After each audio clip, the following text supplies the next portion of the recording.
tell him any place. I told him get out in the grass out there in the middle of that field and get a good shot.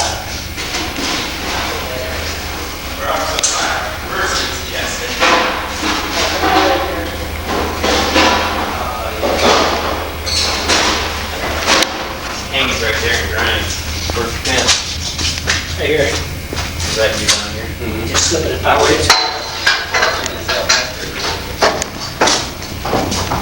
Yeah, we're gonna head back. There's Darky.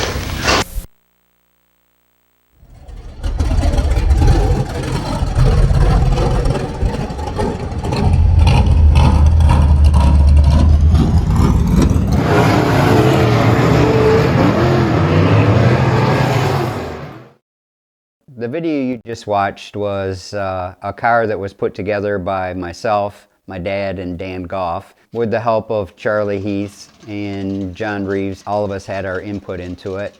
We actually had it finished. It was a metric frame. Dan Goff at Christmas decided that it wasn't strong enough. We cut the entire front end off and put a Camaro front stub under it. That delayed us a little bit until the spring. Got the engine into it. The engine was made by Danny Kellemeyer, my uncle, Uncle Dan. It was a 355. It was Z28 heads from like a 83 Z28 305. Upped the compression quite a bit. Turned out to be a perfect package for the street stock class. I believe that's the first time we had it running. My brother Lonnie was there helping me with it. We went down to Charlie Heath, to show him and take some pictures, I think. Also, my other brother, Logan Beckwith, he was in the Air Force at the time, and that's what that video was for, so we could send it to him. He was overseas at the time. Actually, that car was in really good shape for a race car. We took the frame completely off the car. I sandblasted it, so we had it right down to bare frame. Dan Goff was a welder.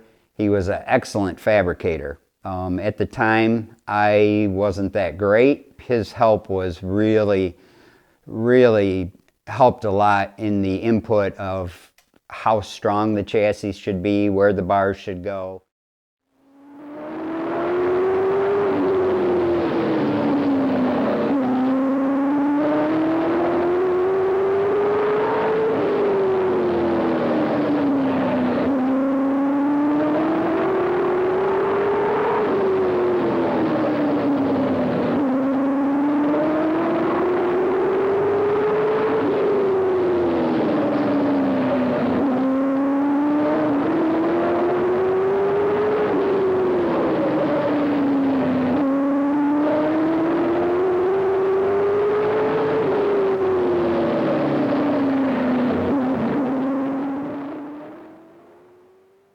My wife and I have been married 39 years. We had 2 children, Logan Beckwith IV and Kelsey Patrick. I married Cammie McManus Beckwith. We got married on a Friday and we postponed the honeymoon until the following Monday so that I could race during the weekend. She had horses, so we kind of always kidded each other on who was spending the money on the hobbies, and kind of tongue-in-cheek getting after each other, but she was really supportive of my hobby, and I would kid her and tell her that at least my hobby, my horses quit eating in the wintertime. She would go to a lot of her horse shows where we'd kind of split ways in the weekend, where she'd go to her horse shows and I'd go racing. But since my son started racing, she started going again. It's kind of rekindled the fire for her to watch racing. Now with the whole family involved, and my son racing, my daughter goes to the races, my son-in-law goes to the races, our grandkids go to the races, I think it's rekindled the fire with her for sure. She has a lot more fun now, along with myself. I really enjoy the whole family being there. We have a lot of fun at the track. It's a family day out.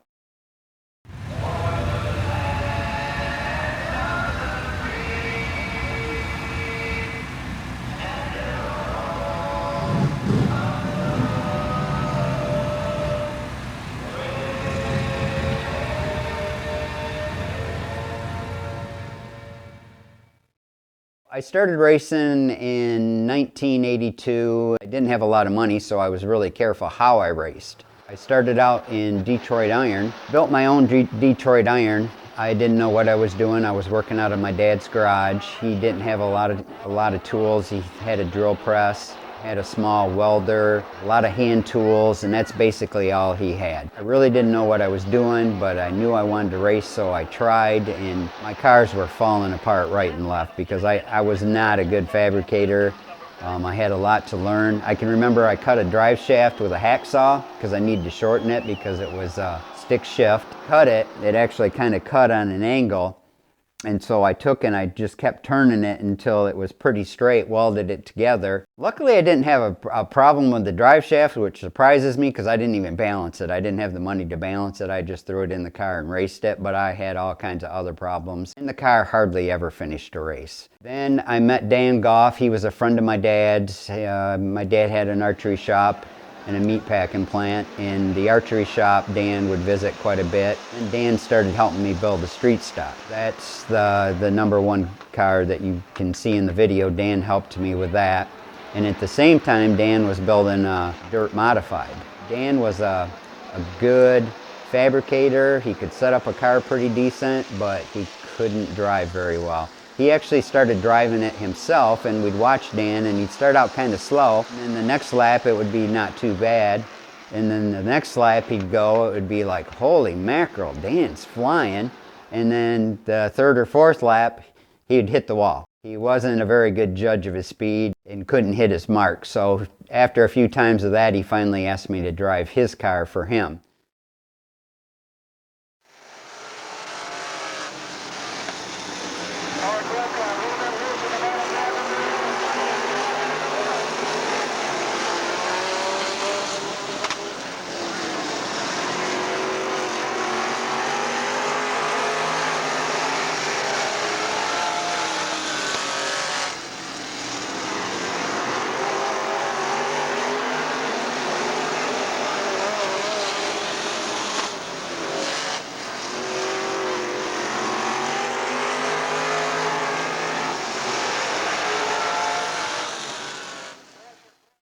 I've won 8 track championships, 7 on the dirt, 1 on asphalt. I drove for Charlie Heath for quite a few years. I probably won more championships driving for Charlie and more wins driving for Charlie than all my other racing put together. I've had a really good career with Charlie. He was, he probably taught me as much as anybody as far as being frugal in racing. Showed me that you didn't need the best of the best or the best engines to win. He was really good at setup. The one thing you could always count on with Charlie's cars is they would finish the race. And if you're ever running for points, that's the most important thing. You definitely got to finish the races. Charlie's cars hardly ever broke down. I raced modified, dirt modified for him, dirt late model, sportsman for him, modified on asphalt. One of the other car owners I drove for was Earl Miles.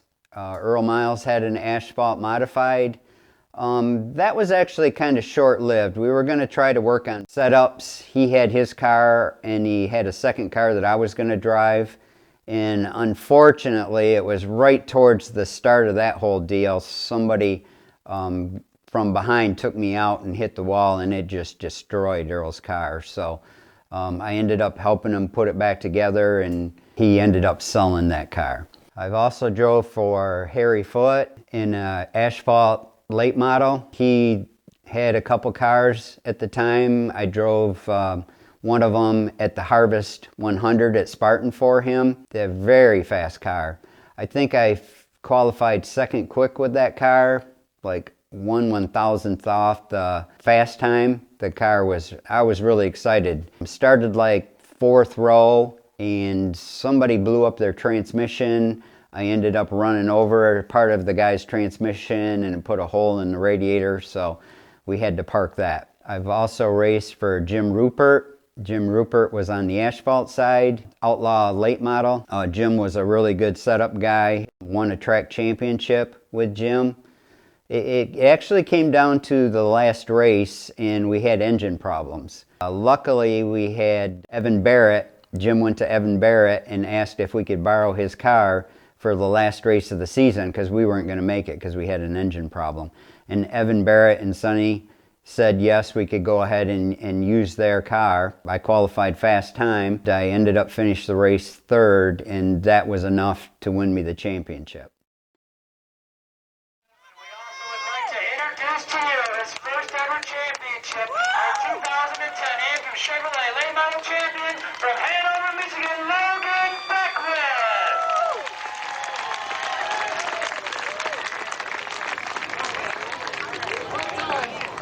Gentlemen, Dave Sayhauer coming over to congratulate Logan, and Logan right back at you there with a feature win. A couple of great competitors. They both had decent seasons here. Both days struggled. This is a good way to put that all behind them. But Logan's been a model of consistency all year long, and he will be crowned the 2010 late model champion. His hood will hang on the back of the grandstand throughout the whole 2011 season.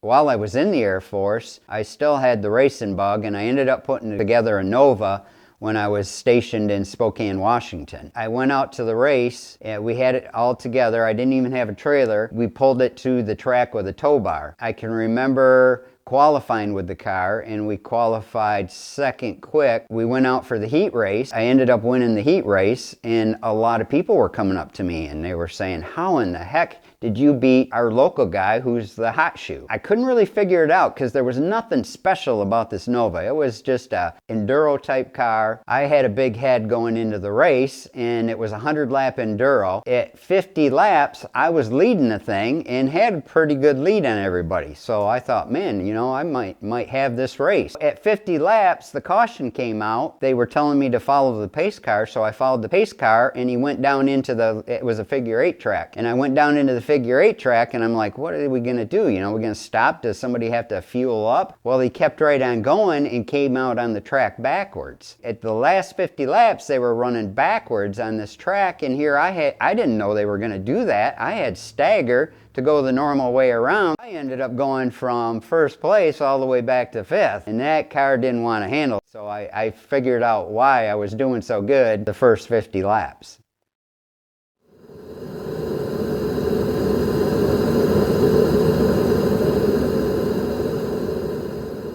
I've seen a lot of changes over the years in the cars and in the setups. Back in the day, you could build your own cars and get away with it and be really competitive. And now you've got so many cookie cutter cars, I call them, that you just go out and guys can buy speed. It's really getting a lot harder to set up cars than it used to be. Back in the day, boy, the things you really had to worry about when I first started racing was wedge. That was one of my tricks. I just started putting wedge to the car until I started pushing, and then I'd back it off just a little bit. Tire stagger, springs, so you weren't bottoming out, and you just drove the crap out of them. Now it takes so much to set up these dirt modifieds. You didn't worry about spring loads like you do now, and how technical they are now. You got to have a lot of special equipment. You got to have a really good chassis. You really should buy a really nice chassis if you're going to be competitive. Luckily, my son's building chassis now, so we can save some money there, and we're pretty darn competitive and getting more competitive all the time. It's been a big learning curve for me coming back to dirt because, like I said, I went to asphalt for a while and I lost touch with dirt. Out comes the green here in Group B, hot lap qualifying with the Dirtcar Summit Racing Equipment Modified Nationals. Download the free Summit Racing Equipment app to easily shop whenever and wherever. Summit Racing, download the free app today. As drivers getting set to complete their first lap, number 71 to Logan Beckwith III, 16.881. Logan Beckwith IV at a 17.472. Bronson Means second quick at a 17.299. Jacob Gamber fourth quick at an 18.449. Austin Dreyer fifth. So Logan Beckwith III quicker in his second lap at a 16.718. 16.718 for the 71. To Hanover, Michigan, and he's quicker his third lap at a 16.582. 16.582 for Logan Beckwith III, his quickest overall here in Group B, with Logan Beckwith the fourth at a 17.160, second quick. Bronson Means. As far as cost goes in racing, we've lost a lot there. When I first started racing, I was racing for Charlie Heath, and I won the late model track championship, and he gave me the points fund for that. I also won the street stock championship, plus the tires weren't that expensive back then. They lasted quite a while, so you didn't have to buy tires all the time. I actually built a 32 by 48 pole barn with my winnings from that year, which you surely can't now. The payoffs aren't that much more than they used to be back in the day. Racing cost probably 3 times what it did back then. A good chassis now is going to cost you $60,000 if you want to be competitive. And back then, we built our own engines and cars, and we probably had a total of maybe $7,000 in the whole late model.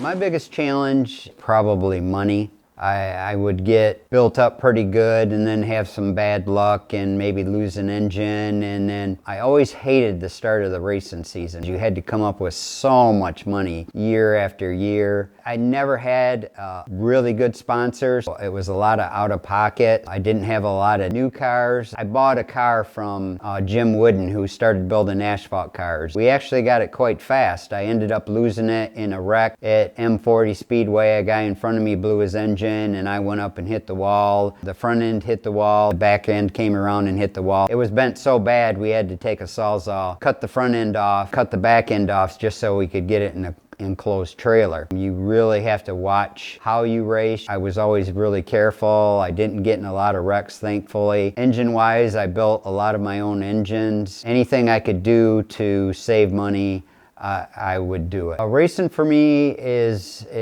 so much fun, and it has just the highest of highs. Every win you get, it feels like the first win.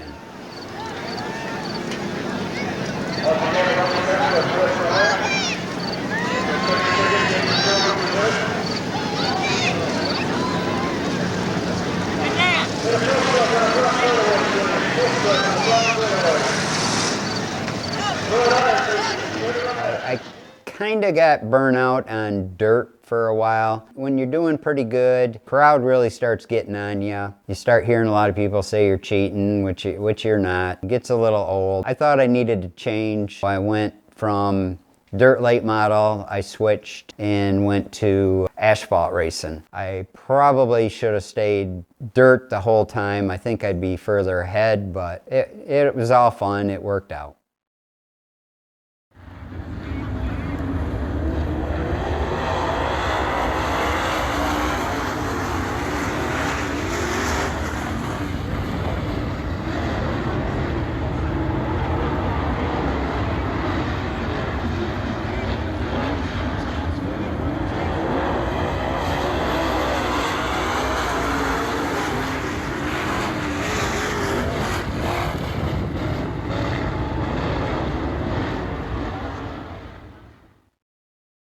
I've got quite a few grandchildren now. I honestly think that racing is so family oriented, and we take the grandchildren to the races. I really suspect that at least 1 to maybe 2 is going to take up racing. I think they will follow in our footsteps.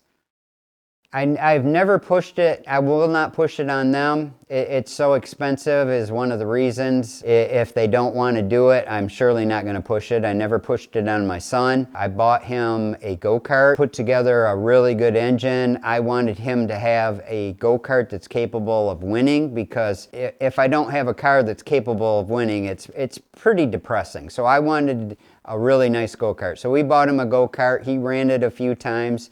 Did pretty well. One time he started at the back and was up to, I think, second, and went in just a little hot and spun out. Like I said, I never really pushed it on him. He kind of lost interest, or what I thought was losing interest, so he just used it kind of as a field go-kart, and I thought we were done. I thought we were done racing with him.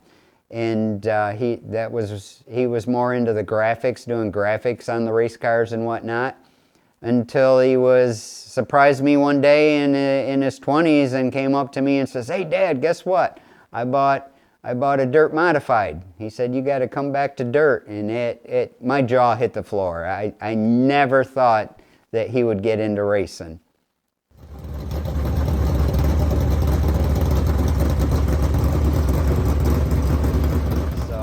So I did. I bought a dirt mod and sold my asphalt car, and so glad I did. I'm having way more fun now with him racing than I did all the other times before that.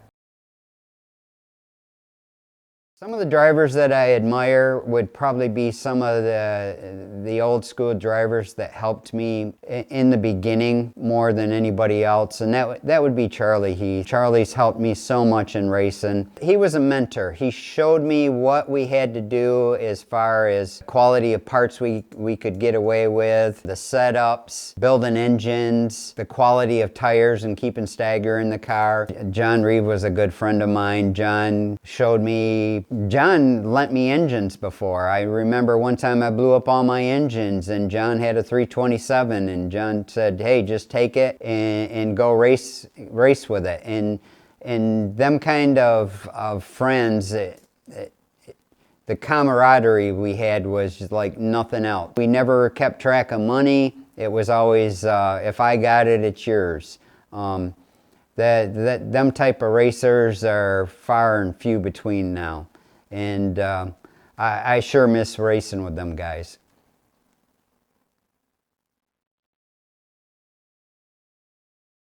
Going into the 2023 season, I kind of have to back up a little bit and tell you how we got into sharing the ride. I share the ride with my son. It's kind of a 50-50 deal. It can be both positive and negative. With two different drivers, you get a couple different feedbacks. We both drive about the same. He had a car and I had a car. The last race of the season, he went down to Kokomo, tore his car up pretty good. In the outside retaining wall, and the caution is out.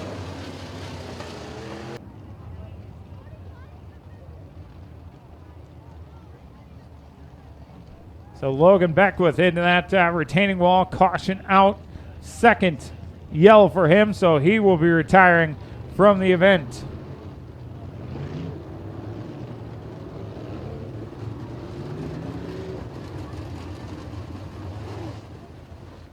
The following year, I asked him if he wanted to join me with my car, and we'd split the driving duties up 50-50 and go in halvesies with the race team. And we'd kind of use the year as a rebuilding year and kind of an R&D year. All of last year, that's what we did. We would take the chassis out and he'd make a change to it and we'd try it and write down the notes if we liked it better or worse. Probably like Saturday or Sunday, I'd get a photo from him and say, "I want to make this change." We'd send it out and we'd have the part made, and it would come in like Wednesday. We'd make the change, we'd throw it on the car and we'd try it. A lot of times we'd actually make the car better. We continued to do some R&D all year long. We just threw everything at my car last year. We learned a lot. We also found the limit of the car. We went as far as we could with it. We knew where the limit was, and with all them changes that we made, they're going into the new car that's sitting behind me, plus a lot of changes that we weren't capable of making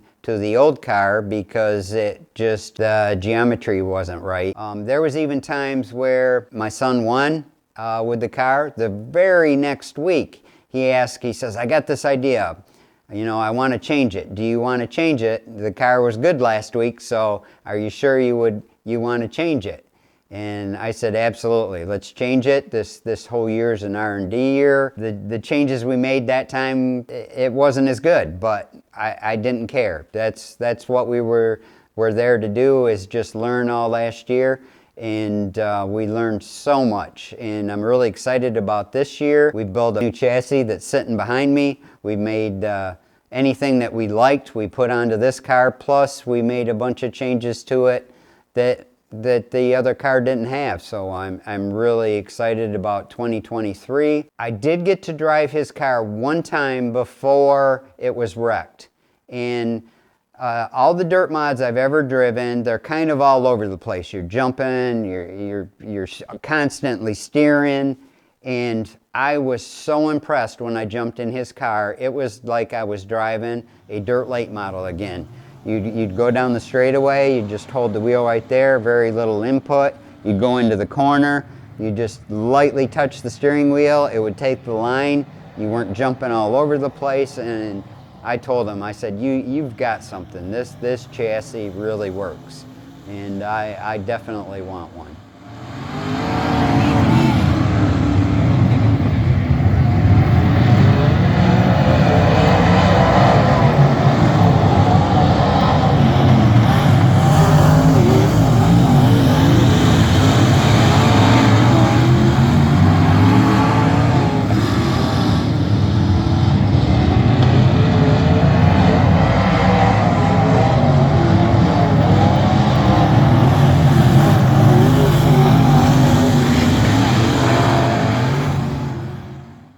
Thing with our car we had last year with my old chassis is we felt we had a pretty solid car towards the end of the year. We knew this one was going to be a lot better because of the changes that we can make with this one, but it was still pretty solid. However, towards the end of the year, we started having so many issues with our motor. We knew for a fact we were way down on power. We couldn't figure it out. We threw the kitchen sink at them engines and couldn't figure it out. Finally, towards the end of the year, after the year was over, we did figure out what happened with the engines. We had some butterflies that were bent in the 4-barrel, and it was really affecting the way it ran, so that was taking away a lot of our power.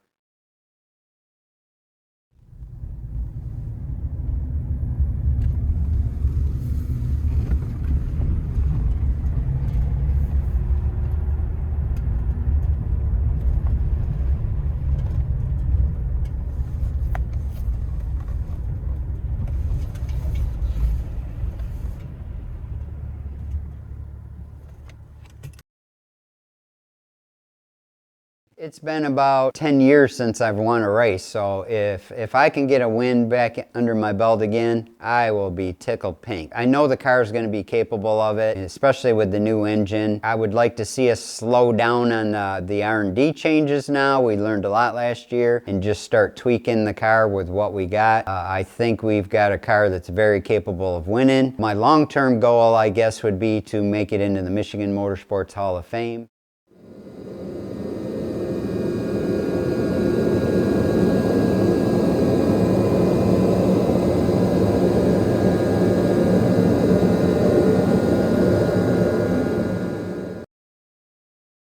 So you can follow us along. We're going to start a YouTube channel. We're going to have you guys follow us around at the races.